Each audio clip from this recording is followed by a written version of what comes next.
Bahagia itu hanya Allah yang bisa menjawab. Sama soleh itu Allah yang bisa menjawab soleh. Bahagia, makanya kalau ada orang minum kopi itu bahagia, tapi kan ini kan baru minum aja sebenarnya. Kan gitu ya. Nah, kebahagiaan dunia dan kebahagiaan akhirat ini, itu menurut saya itu adalah bahasa langit. Kalau saya bahasa langit itu hanya Allah yang tahu. Karena kalau kita bilang, saya ditanya, Ustaz bahagia dengan istri, biasa aja, saya nggak bisa bilang bahagia. Ya nggak bisa. Alhamdulillah istri saya nurut, itu aja. Kan nggak bisa dibilang bahagia. Karena bahagia ukurannya apa? Langit itu ya. Kan nurut aja nggak bisa ya. Kan gitu. Kalau kebahagiaan dengan bangga terus, itu juga beda ya Pak Ustadz ya. Bahagia itu ya orang-orang pejabat itu bahagia. Kan gitu, yang namanya apa yang diinginkan, gitu ya. Jabatan ini dia dapatkan, bahagia aja menurut dia. Tapi menurut Allah kan bukan itu. Bahagia, ya Allah berikan saya kebahagiaan dunia dan kebahagiaan akhirat, itu kan Allah yang nanti memberikan. Jadi hatimu akan dirubah, kamu akan senantiasa diberi hidayah terus menerus, dan dari hidayah itu kamu kerjakan hidayah petunjuk, baik dari yang di kamu maupun di lingkungan, itu kamu harus bisa mengetahui bahwa itu petunjuk dari Allah Ta'ala. Wong kamu sendiri umpamanya itu atau haji nih, ada tamu nih, tamu ngajak ngobrol nih, tamu itu kamu panggil nih, diundang maksudnya. Ngobrol nih, kamu mainan HP itu nggak sopan sudah. Hubungannya dengan kebahagiaannya gimana itu? Gimana kamu bisa dikatakan kamu itu nanti diberi kebahagiaan oleh Allah Ta'ala kalau kamu sama orang yang kamu undang aja nggak hormat? Kan seperti itu. Kebahagiaan itu bukan duniawi, tapi adalah qanaah, benar, keikhlasan di dalam melakukan sesuatu. Ada ujian dikerjain, nggak bisa serahkan sama Allah Ta'ala. Ada ujian lagi, coba dikerjain, bisa tetap berhasil karena Allah, bisa berhasil ini karena Allah, bisa berhasil ini karena Allah. Nah, titik itulah, itu nanti Allah yang akan mencatat, sehingga kita diberi oleh Allah Ta'ala rasa seperti keikhlasan di dalam mengerjakan semua urusan-urusan duniawi itu ya duniawi biasa, maupun urusan-urusan akhirat, ya sholat kita, ya puasa kita. Akhirat apa? Perilaku kita jadikan patokan.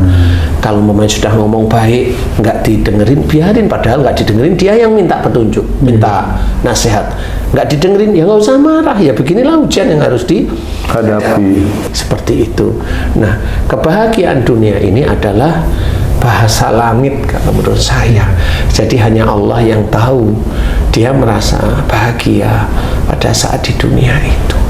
Jadi bukan persoalan uang yang banyak, tetapi dia paham bahwa alhamdulillah uang yang saya cari insya Allah bukan uang yang haram, kan gitu ya.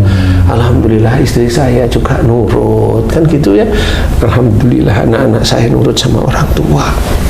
Alhamdulillah, banyak alhamdulillah yang itu disyukuri terus menerus. Rasa syukur ini juga sebenarnya kebahagiaan yang kita tidak pernah tahu. Betul. Rasa syukur setiap saatnya. Alhamdulillah ya Allah, Engkau izinkan aku masih bisa berjalan, masih bisa melakukan pekerjaan dengan tanganku. Alhamdulillah ya Allah, Engkau masih berikan bisa bicara yang baik, bisa berpikir yang baik, mendengar sesuatu yang tidak cocok, saya tidak emosional, tidak marah. Nah, itu kan rasa syukur. Nah, di titik itulah mudah-mudahan Allah memberikan kebahagiaan pada kita yang kita tidak tahu bahagia kita itu di titik mana. Kalau doa kita kebahagiaan akhirat, sudah jelas itu surga, sudah jelas itu. Makanya kebahagiaan dunia inilah yang harus ketahui. Dan banyak dari saudara-saudara kita yang nggak paham bahagia dunia itu kayak apa.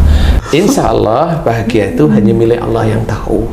Jadi kita hanya bisa mengerjakan, belajar untuk memohon ampun, belajar untuk bersyukur setiap saat. Semua yang kita syukurkan kepada Allah Ta'ala, kita syukuri terus menerus. Kebahagiaan kita tidak tahu kita bahagia itu tidak tahu. Tapi kalau ada saudara atau teman kita bilang bahagia pada saat minum kopi, ya Kalau ada saudara kita yang bilang bahagia kalau dia bisa sujud kepada Allah Ta'ala, ya alhamdulillah, syukuri aja. Seperti itu, karena dia menurut dia bahagianya kalau dia sujud kepada Allah Ta'ala, ya monggo. Tapi nggak taunya ditelisik, oh istri dan anaknya keleleran kan, nggak bisa. Jadi dia bahagia kalau sujud pada Allah akhirnya untuk menutupi kekurangan dia, kesulitan untuk memberikan nafkah kepada istri dan anaknya. Nah, kan itu bukan bahagia namanya, itu hanya lip sync, apa namanya? Iya, lip sync.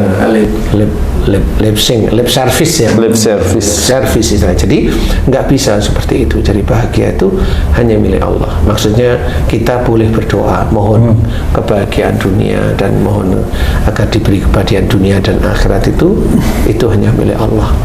Dan apa yang terjadi, wallahu a'lam, kita tidak tahu. Jadi tetap berdoa seperti itu, ya. Tetapi yang penting adalah kerjakan ibadah-ibadah dengan baik, benar, takwa kepada Allah Ta'ala, berakhlak yang karim, berakhlak yang mulia.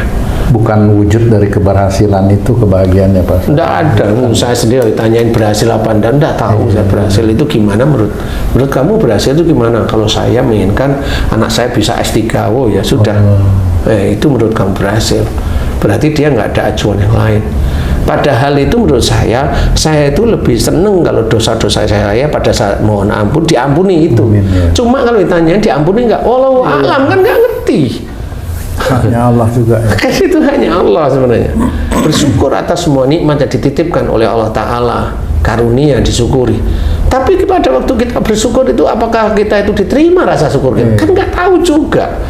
Wong tidak pernah ada rapot yang disodorin kita tiap bulan Ramadan. Sebenarnya kita bisa jadi disodori, tapi kita nggak pernah tahu. Kan gitu.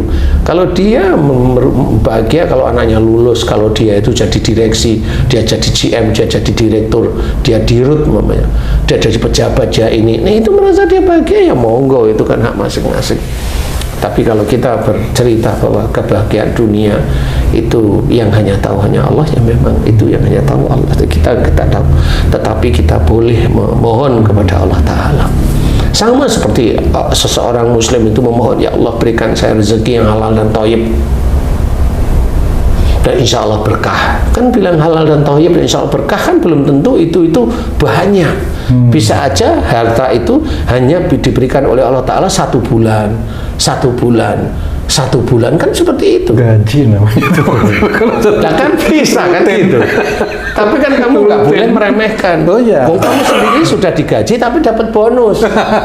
Nggak boleh diremehkan juga tuh maksudnya. Nggak boleh diremehkan.